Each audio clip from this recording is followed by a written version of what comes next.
Hi, I'm Phil Hearn, and in today's podcast, I'm going to be looking at the practicalities of putting your surveys online.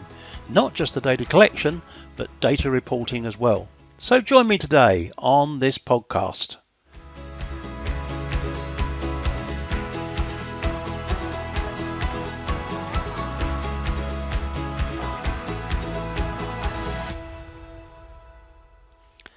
Hi, I'm Phil Hearn, and in today's podcast, we'll be looking at the practicalities of putting surveys online, not just for data collection, but also for reporting that data so that your clients can access it on the device of their choice online.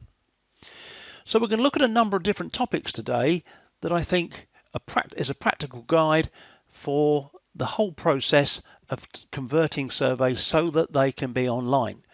I'm going to start with the whole business of putting a questionnaire online and what the differences are. Now, many people are perhaps already doing this, and in the second half, I'm going to come on to looking at the issues that are around putting data online so that it's accessible by clients in dashboards and reports. But before that, let's start with one issue which I'm not really going to cover today because I want to get this out of the way perhaps first of all, and that's the question of the quality of the research you're actually doing online, the comparability of that research compared to doing it in perhaps face-to-face interviews or on the telephone. And I think that's something that I'm really not quite qualified to comment on too much. I'm not a researcher, but there are a lot of materials out there that talk about how you should be careful with your sampling and so on. I'm going to look at the practicalities of actually putting your survey online and collecting data and reporting it online as well. If you want to know more about the issues, I think, concerning research, the research itself, I really think you should look at some of the guides that are provided by SMR and some of the larger agencies, which are very easy to find online these days. So let's look at first of all, the issues of putting a question online that's not an online survey at the moment. So it might be a telephone interview, it might be a face-to-face interview with pen and paper. What are the issues that make it different when it goes online? What do you have to think about? Well, it is a different way of working, and obviously the primary thing that comes out of it all is that the respondent is completing the survey themselves, and that arguably just requires some common sense to be able to put yourself in the shoes of the person completing that survey to make sure it's clear what they're supposed to do. But before that, one of the first disciplines is that the survey tends to need to be shorter. You can't get away with a long interview online. Ideally, it's got to keep to something like 10 minutes because otherwise there's no one there to cajole that respondent, if you like, to completing the survey, to make it more of a social interaction. It's just harder to keep people online. They might get bored with your survey and they've only got to click that box in the top right hand corner that's got an X on it and they disappear halfway through your survey. So I think it's important to make sure that your survey is not too long. It's tempting to always ask a few more questions, but I think working online means you have to be a bit more disciplined in terms of the length of the survey that you're trying to conduct, and maybe conducting two different surveys to achieve perhaps a longer survey. Now you can get away with that sometimes if it's a topic that is of great interest to the people who are completing the survey, where they've got some passion about the topic that they're talking about. Perhaps it's something to do with sport or something like they're very interested in already. You can perhaps get away with a lot longer because they're already engaged with the topic and they're not, or they're less likely to disappear halfway through the interview. But unless you're going to offer good incentives for a long questionnaire, the chances are they are going to not accept a very long questionnaire. So that's the first thing. The second thing I think really is an important practicality. When you've got an interviewer conducting a survey, it's not a problem for the respondent to say, can you just say that again? What do you mean by that? And just get some interpretation of a question. Online, your questions have to be crystal clear. It has to be clear what you're asking. You don't want a long question that either the respondent might not bother reading very carefully and perhaps answer it wrong. So if you've got a question that's got 40 words in it, that might be okay with an interviewer. Online, that's too long because somebody might not read that and might guess what the topic is, or just speed read it and answer your question, or they're just not going to understand what the question is. It's likely to cause a problem. So short, clear questions are much better. Simpler questions are much better. So that's something that I think that really shouldn't be forgotten. You don't want long questions. And same with rating scales. You don't want rating scales that have got huge long texts that people have to read, because if they're doing a rating scale, their chances of getting bored are higher, and they might speed through that and really just glance at the keywords they spot rather than actually doing the survey accurately as you would want to. So that's another thing to consider. Limited text is also quite important. Sometimes when you present a survey to somebody online, you're not going to know what device they're using to answer this questionnaire. It might be a laptop, it might be a tablet, it might be a mobile phone. Those questions can look very different on those three devices. There's a lot more space on a laptop than there is on a mobile phone. So again, thinking about what that question looks like, whether it's readable, whether it goes off the screen, those sorts of things are really important, because if, again, somebody can't read the question clearly or understand what you're asking clearly, you're either going to get bad answers or they're going to give up on your survey. So think about the devices. I personally prefer software where you can control the amount of text that comes out on different devices. So if you do have a question that happens to be a little bit wordy on one device, you have that choice on a phone, for example, to cut that text to something that's a bit more punchy, a bit shorter, and just accept you might get different answers as a result of that, and analyze that at least as a criteria for analysis, but you're in control then, and they're being asked slightly different questions or shorter texts. And really, that's something to really consider, because sometimes you get videos or images you want to show respondents.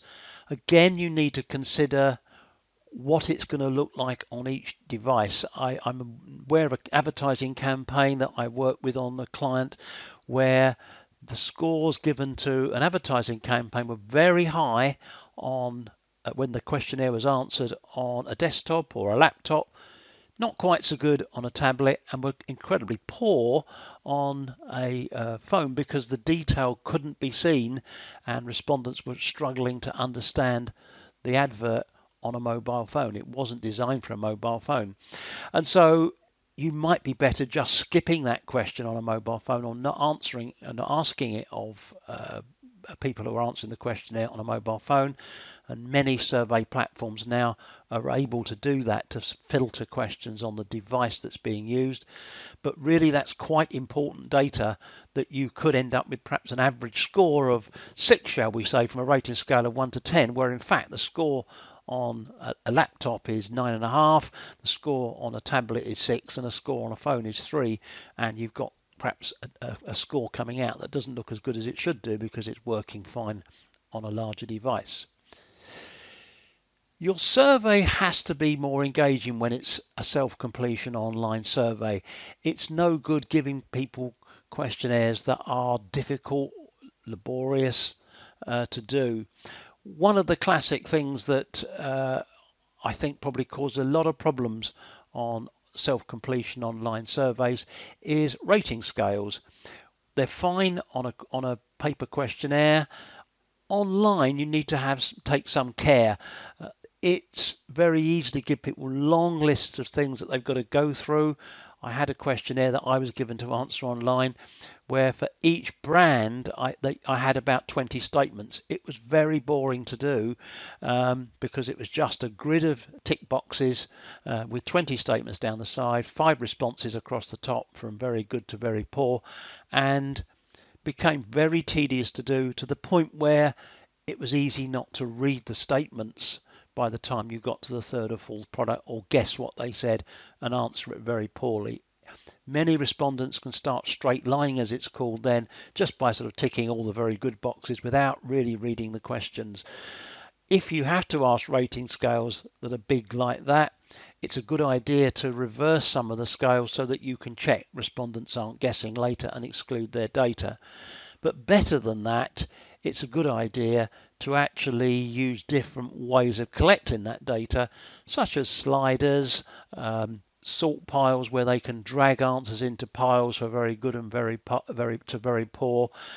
That makes the survey more engaging, more interactive.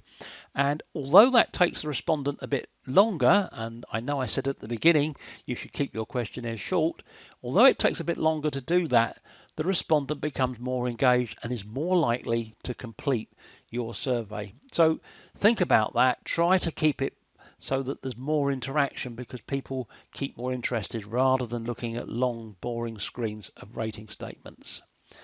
Another thing to add as well, particularly again on rating scales, but on other relevant questions, is to give people the option to say they don't know, or then they're not able to answer for some reason, or they haven't used that product or something. Again, I've seen questionnaires where there's no scope to say you don't know, you don't use the product for that purpose, or whatever it might be, and you want to tick don't know or not answered or not applicable, but you're forced to answer something, and if you don't answer something, you can't go on to the next screen or the next question. And what people do in that case is to tick the middle box quite often, or they just make it up. Now, that's not good. That's getting bad data. So give people the option to not answer questions if they don't feel they're capable of it. You might equally say, well, you don't want to encourage people not to give answers because they could just get their fee perhaps for filling in or their points for filling in the survey, just ticking not answer to everything. Well, if they're doing too many, you might count that and say you've not answered anything so far. Are you sure you want to do this survey?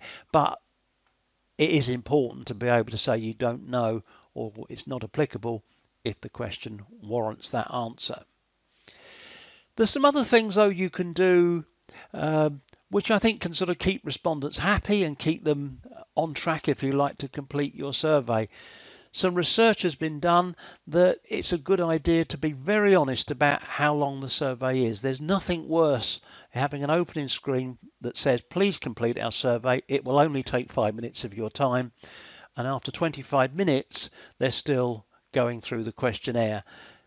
The chances of them completing that questionnaire are quite slim. If it goes on to 45 minutes, if it's 26 minutes, you might get away with it. So think about that.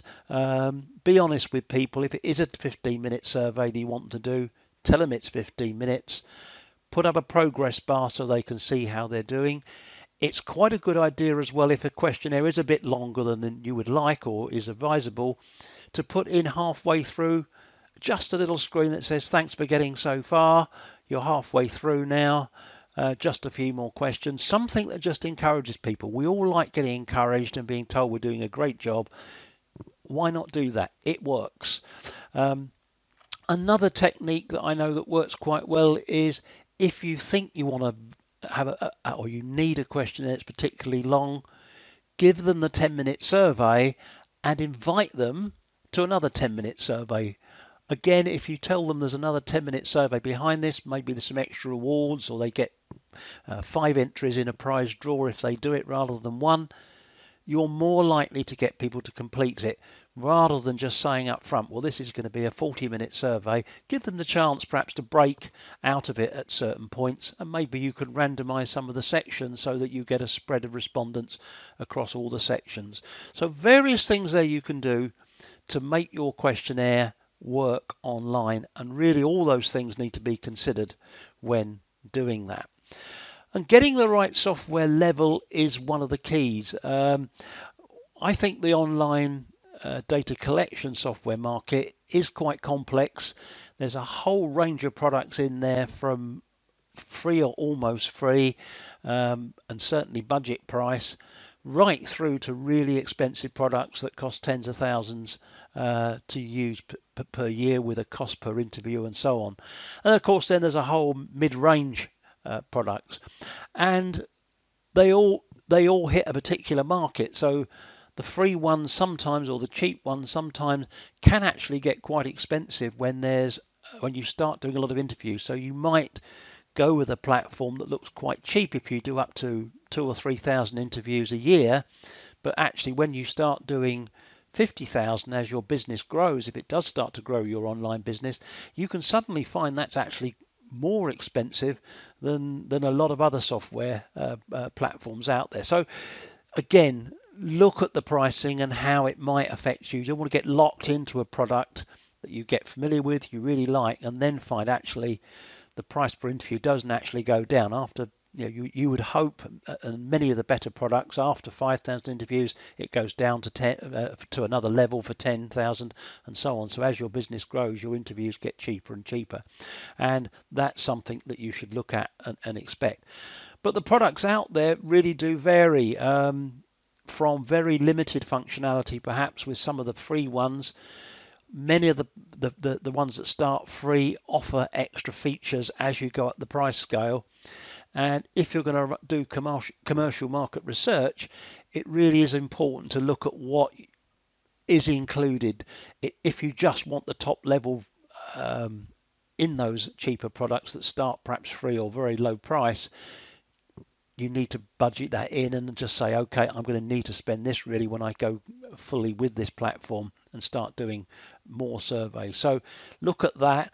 And again, the top end products, do you really need them? Do you need the high end products, which tend to be quite expensive, perhaps sort of $10,000 a year just for a license, and then more to actually conduct interviews, and they're probably quite expensive, up to perhaps $1 an interview. Look at those. Do you need those? They tend to be driven by scripting language, those dear products. They might be able to do anything you might ever want, but actually, my view is that most companies just want surveys that can be kept engaging, are clear, nice clean screens, and are easy to understand. They don't need to be overly fancy or overly fussy with too many gimmicks on necessarily. You know, something that's mid-range probably is good enough, and certainly much more cheaply available than some of the high-end products, which might be okay if that's what you want, but probably aren't what's needed for a lot of different companies out there. And as I said, I want to come on to looking at delivering online, because I think that's something that's starting to happen in market research. Online surveys are very strong in some parts of the world.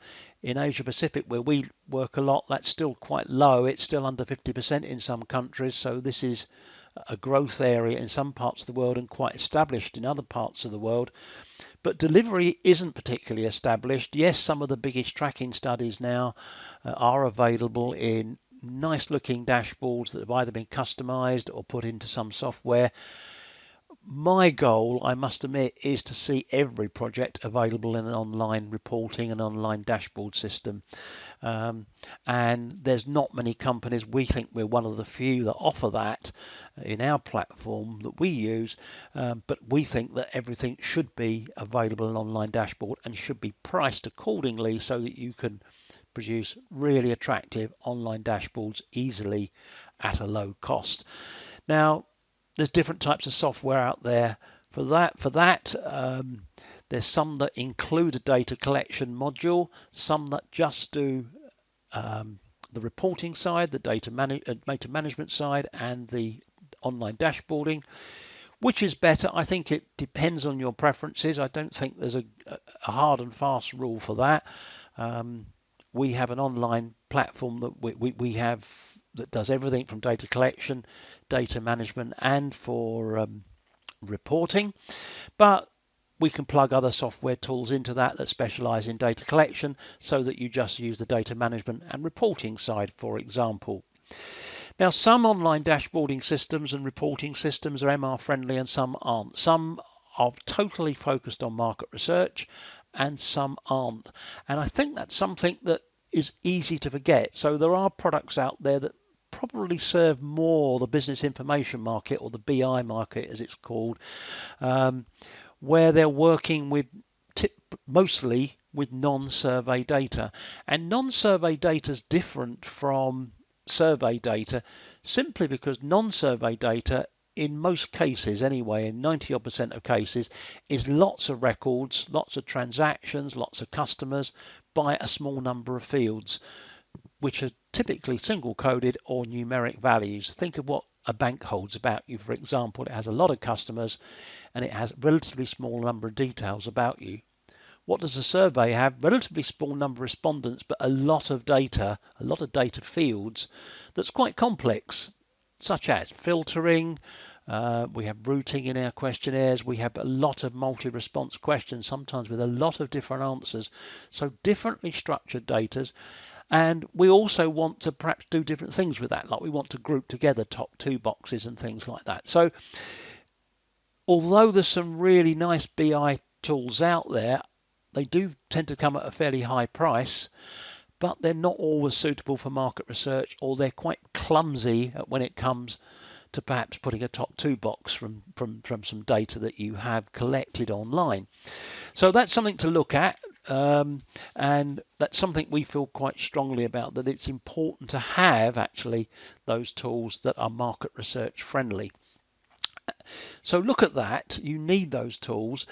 You also need good data management, because one of the important parts of delivering data online, whether it's in reports or on dashboards, whether it's to share with colleagues or whether it's to pass on to clients to explore and drill down into their data, you do need good data management. And I think this is something that a lot of software suffers from.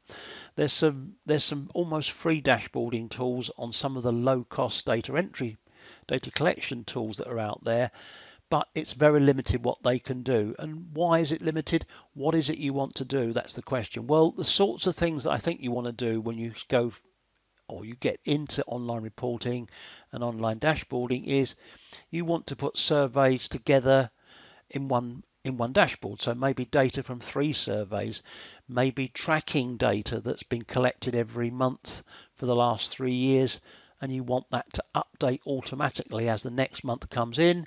Perhaps you want to drop a month off then. Whatever it might be, you want to be able to manage that data so that things are automatic and easy to do. And a lot of the online dashboarding system just don't have those tools. And I would go further than that, because once you get into this market, you want to also be able to bring in external data. That might be your client sales data, targets they have, KPIs, whatever it might be. It's got to be easy to pull that together. Now, that comes with only available in software that has good data management, and most or many of the tools out there don't have those facilities to make that easy. And it's even better if it's possible with the sources of data you're planning to put together in dashboards, that can be done in real time, so that it can be automatically fed in, so that your reporting system is automated. And again, if that becomes a manual process, it becomes prone to error, time consuming. Really, you want this to be an automated process as far as possible anyway, but if not totally automatic, so that it's quick, easy, and instantly deliverable once data has been collected and checked. So I think that's some real tips there for you to think about when it comes to going online, whether it's the collection part of the data processing process or it's the reporting end of it. There's some really important things to consider. And I think that cost is something to look at really quite seriously. There's some quite cheap platforms out there that perhaps serve a purpose, which might do for some work, and I never would criticize those. There's some very expensive platforms out there which I think are overpriced in some cases, which possibly aren't suitable for market research, and perhaps quite cumbersome to use. And there's some other platforms that are market research friendly, but some of them are priced, I think, wrongly. They're priced perhaps per project, which really means they're only suitable for a reasonably large tracking study, and not really suitable for a small ad hoc project. And I think the goal should be that every project can be delivered online, because my prediction is that's what the market will expect. if not today and tomorrow, but not far in the future. So looking to what's expected from market research agencies, I think is changing and changing rapidly, and automation and delivery are becoming, I think, really quite important things. So that's the end of my podcast. If you want to know more about what we have to offer, please contact us. My name's Phil Hearn, but please contact us and we'll be pleased to give you some advice and to help you consider the things that can put your surveys online, both for data collection and for data reporting. Thank you.